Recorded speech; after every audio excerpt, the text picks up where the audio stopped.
വീണ്ടും വാർത്തകളിലേക്ക്. ഇനി നോക്കാം ടെക് ലോകത്തു നിന്നുള്ള വാർത്തകൾ.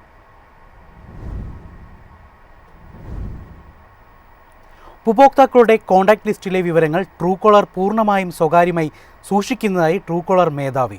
വിവരങ്ങളുടെ പൂർണ്ണ നിയന്ത്രണം ഉപഭോക്താക്കൾക്ക് തന്നെയാണെന്നും അദ്ദേഹം ഒരു അഭിമുഖത്തിൽ പറഞ്ഞു. ട്രൂകോളർ കോൺടാക്ട് ലിസ്റ്റ് മുഴുവൻ അപ്ലോഡ് ചെയ്യുകയോ പരസ്യമാക്കുകയോ ചെയ്യുന്ന വാദം തെറ്റാണെന്ന് ട്രൂകോളർ മേധാവി റിഷിത് ജുൻജുൻവാല വ്യക്തമാക്കി. അവ പൊതുവായി പങ്കുവയ്ക്കുന്നില്ല. ഉപഭോക്താക്കളുടെ കോൺടാക്ട് വിവരങ്ങൾ മറ്റാർക്കും കിട്ടില്ലെന്നും അവയുടെ പൂർണ്ണ നിയന്ത്രണം ഉപഭോക്താക്കൾക്ക് തന്നെയാണെന്നും റിഷിത് ഒരു അഭിമുഖത്തിൽ അറിയിച്ചു. ട്രൂകോളറിന്റെ വരുമാനം പ്രധാനമായും പ്രീമിയം സബ്സ്ക്രിപ്ഷനുകളിൽ നിന്നും പരസ്യങ്ങളിൽ നിന്നുമാണ്.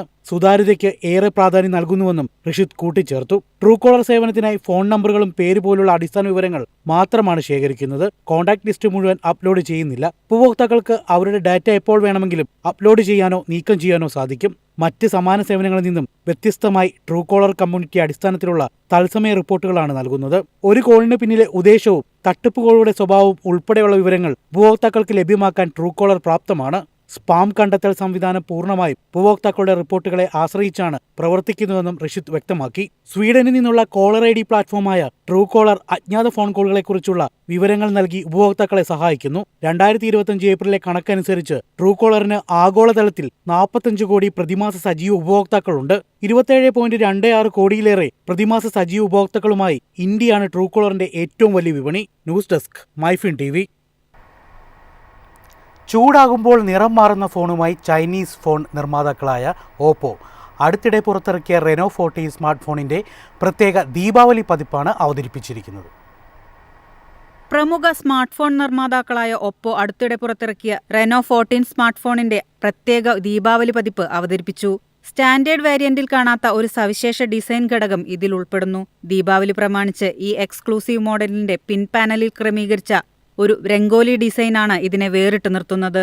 ബാക്ക് പാനലിലെ ഹീറ്റ് സെൻസിറ്റീവ് നിറം മാറുന്ന സാങ്കേതിക വിദ്യയാണ്. ഉപകരണം ചൂടാകുമ്പോൾ പാനലിന്റെ നിറം സൂക്ഷ്മമായി മാറുന്ന തരത്തിലാണ് ക്രമീകരണം. ഈ ഫീച്ചർ അവതരിപ്പിച്ച ആദ്യത്തെ ഫോണാണ് റെനോ 40 ദീപാവലി എഡിഷൻ എന്ന് ഓപ്പോ അവകാശപ്പെടുന്നു. ഫോണിന്റെ ഹാർഡ്വെയറിൽ മാറ്റങ്ങളൊന്നും വരുത്തിയിട്ടില്ല. 8GB റാമും 256GB സ്റ്റോറേജ് കോൺഫിഗറേഷനുമുള്ള സ്പെഷ്യൽ എഡിഷന്റെ വില 39,999 രൂപയാണ്. ഉത്സവകാല പ്രമോഷന്റെ ഭാഗമായി ഒപ്പോ 3000 രൂപ കിഴിവും പ്രഖ്യാപിച്ചിട്ടുണ്ട്. Standard Renault 14 വേരിയന്റിനും വിലക്കിഴിവുണ്ട്. 37,999 രൂപ ലോഞ്ച് വിലയുണ്ടായിരുന്ന ഫോണിപ്പോൾ 3000 രൂപ വിലക്കുറവിൽ 34,999 രൂപ പ്രാരംഭ വിലയിൽ ലഭ്യമാണ്. Standard variant forest green, pearl white, mint green നിറങ്ങളിൽ ലഭ്യമാണ്. News desk MyFin TV. മൊഹാലിയിൽ ഇൻഫോസിസിന്റെ പുതിയ ക്യാമ്പസ് വരുന്നു. പഞ്ചാബ് സർക്കാരിന്റെ മിഷൻ ഇൻവെസ്റ്റ്മെന്റ് പദ്ധതിയുടെ ഭാഗമായി നടപ്പിലാക്കുന്ന പദ്ധതിയിലൂടെ 2500ഓളം പേർക്ക് ജോലി നൽകാൻ കഴിയുമെന്നും വ്യവസായ മന്ത്രി സഞ്ജീവ് അറോറ പറഞ്ഞു. പഞ്ചാബ് സർക്കാരിന്റെ മിഷൻ ഇൻവെസ്റ്റ്മെന്റ് പദ്ധതിയുടെ ഭാഗമായി ഇൻഫോസിസ് 300 കോടി രൂപ മുടക്കി മൊഹാലിയിൽ പുതിയ ക്യാമ്പസ് സ്ഥാപിക്കുമെന്ന് വ്യവസായ മന്ത്രി സഞ്ജീവ് അറോറ അറിയിച്ചു. 31 ഏക്കറിൽ വ്യാപിച്ചു കിടക്കുന്ന പദ്ധതി ഘട്ടം ഘട്ടമായി നടപ്പിലാക്കും. ആദ്യഘട്ടത്തിൽ 3 ലക്ഷം ചതുരശ്ര യാർഡ് വിസ്തൃതിയുള്ള നിർമ്മാണം പൂർത്തിയാക്കി 2500 പേർക്ക് ഇതിലൂടെ ജോലി നൽകാനാകുമെന്നും അദ്ദേഹം അറിയിച്ചു. കൂടാതെ 210 പരോക്ഷ തൊഴിലവസരങ്ങൾ ഉണ്ടാകുമെന്നും മന്ത്രി കൂട്ടിച്ചേർത്തു. അടുത്ത ഘട്ട വികസനത്തെക്കുറിച്ച് കമ്പനിയും സർക്കാരും തമ്മിൽ ചർച്ചകൾ തുടരുകയാണ്. സംസ്ഥാനത്തിന്റെ ലളിതമായ നയങ്ങളും വേഗത്തിലുള്ള അനുമതികളും പദ്ധതിയുടെ പുരോഗതിക്ക് സഹായകമായതായി ഇൻഫോസിസ് പ്രതിനിധികൾ വ്യക്തമാക്കി. News desk MyFin TV.